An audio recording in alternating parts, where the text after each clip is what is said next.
Okay, hello, my name is Chris Kennedy, and today I'll be presenting on the artistic mind and what that means and why you all should pursue it.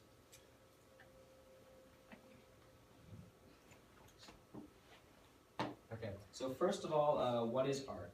Art is defined as the expression of an individual's imagination through any medium. This can include dance, music, drawing, written art, literally anything that expresses your inner feelings.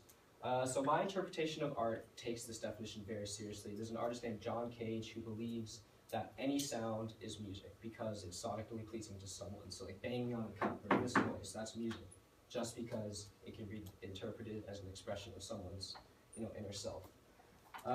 So art is interpreted by sensations, either sight, sound, touch, most commonly sight and sound. And that is how we get our sense of art. That's how we observe it.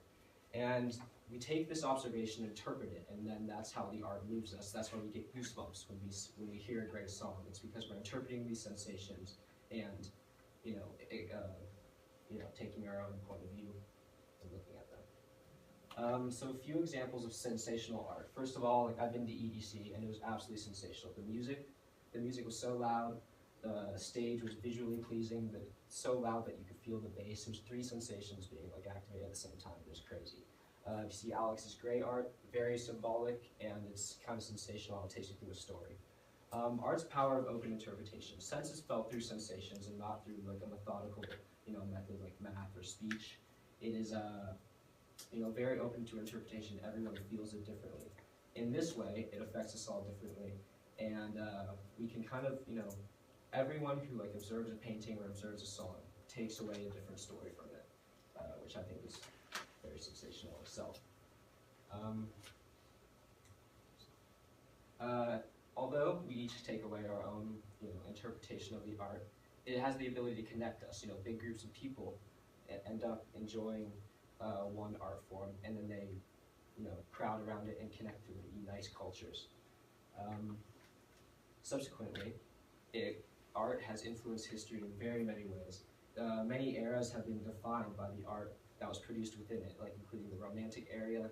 The era was defined by the contemporary emotional art. The Renaissance era was defined by the art produced within it. My personal experience as an artist, I produce electronic music.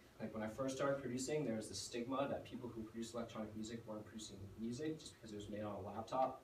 I disagree with that. I put my expression into that music, and it is sonically pleasing to others as well as myself. Therefore, I think I am an artist. I produce art because, like I said, I express myself through my art. I use it to display the emotions that I wouldn't be able to display through words or other methodical mediums of connection. Also, there's no greater feeling than sitting behind your laptop and writing something that you can totally vibe to and sitting there dancing by yourself. How art can influence you.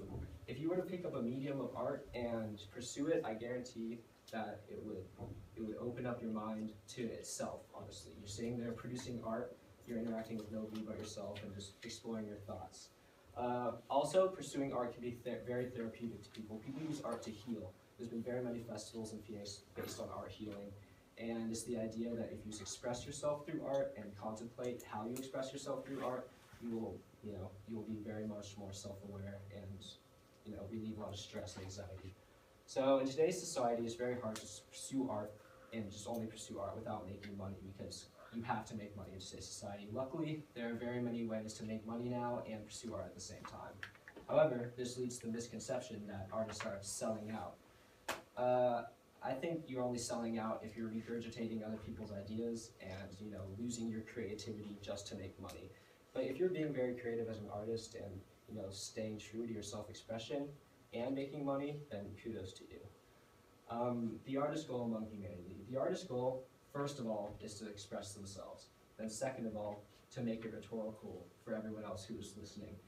This may seem a little bit selfish, but since the expression is coming from within the self, the main goal is to make yourself happy. So again, we ask you, what is art? Art is the most sublime nature and a force in nature because it is so open to interpretation, yet it is so binding at the same time. Yeah, so I encourage you all to go out and create, pick an art form and pursue it, and I guarantee that there will be no withdrawal, so that it'll be all beneficial. You'll be more relaxed, have less anxiety, and it'll just be fun. Something to show and connect to other people. Thank you. Back to